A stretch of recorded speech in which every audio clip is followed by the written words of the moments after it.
Hello all you beautiful people, my name is Hexen, bringing you another TAA, Tribes Ascend Analysis Commentary. If you could not tell by the clip, we are looking at the Raider class today, fulfilling the role of attacker or light offense on the map Crossfire.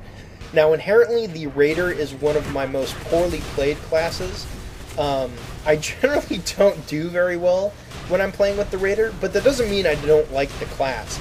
He is one of the classes that I've experimented around the most with insofar as different setups, different weapons, different perks go, but I think it's because of this diversity and me playing so many different styles and trying to master too many weapons that I generally don't do very well when I play with him.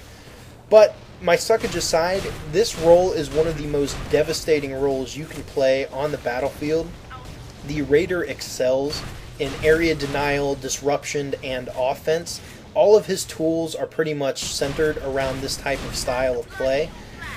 In the midfield, the Raider was previously, pre-patched, the undisputed king of duels because of his shield pack. But post-patch, since the shield pack got nerfed, this role has been more offloaded to the soldier, which is generally a good change in my opinion. I mean, the soldier should be one of the most flexible classes, and in my opinion should be one of the best dueling classes in the game.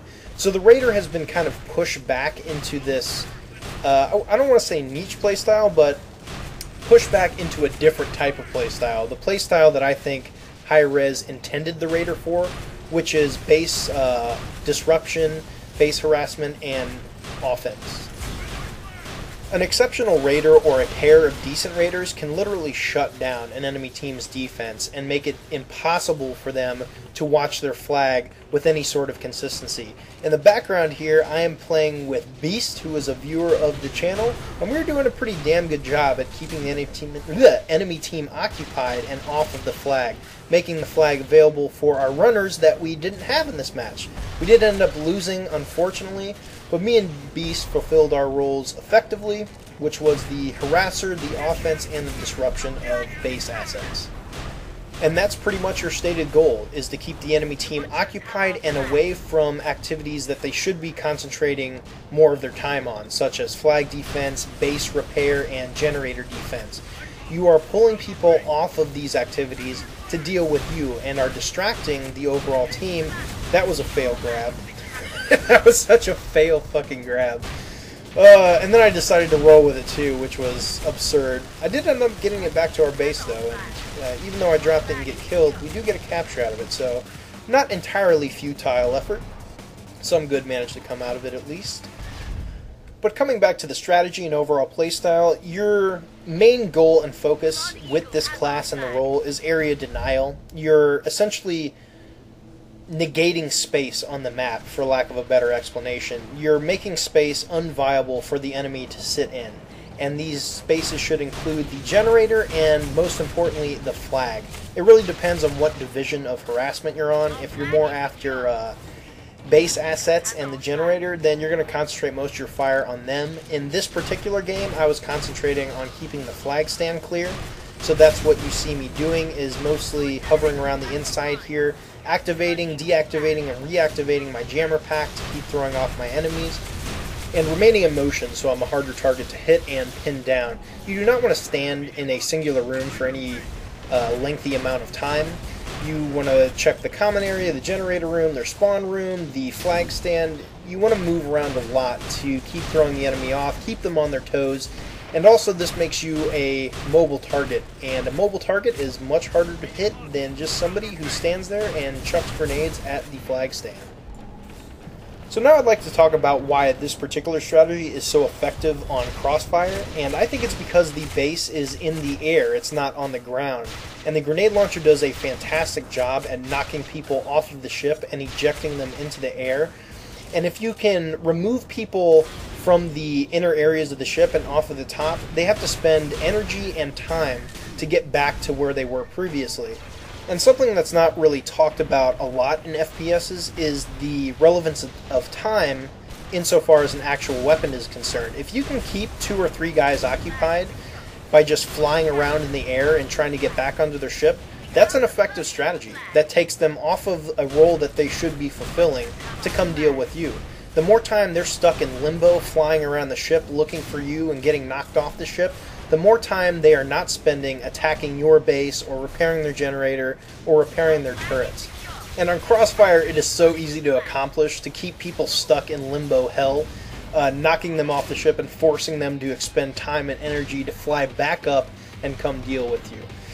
So moving on to the end of the gameplay footage here, this is something I don't really recommend, is grabbing the flag and trying to make it back to your base.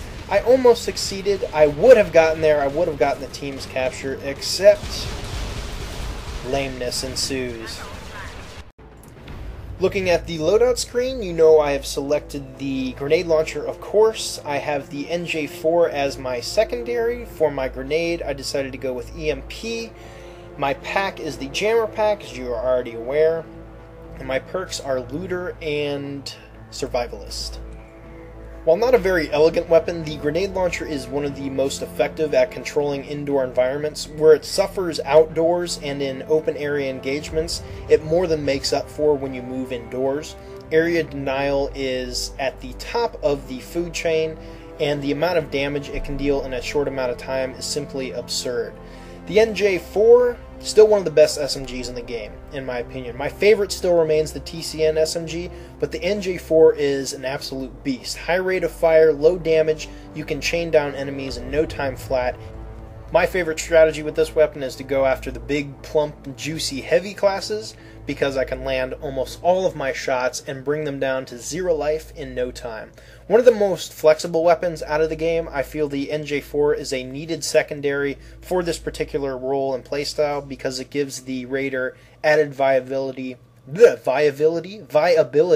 out in the midfield. For the grenade, haven't even unlocked any of the other grenades yet. As I've stated in previous videos, still unlocking stuff, blowing my XP all over the place. The EMP grenade did get a massive nerf in the last patch, so while it drains more energy, it does less damage. Still makes it a viable grenade though, in my opinion.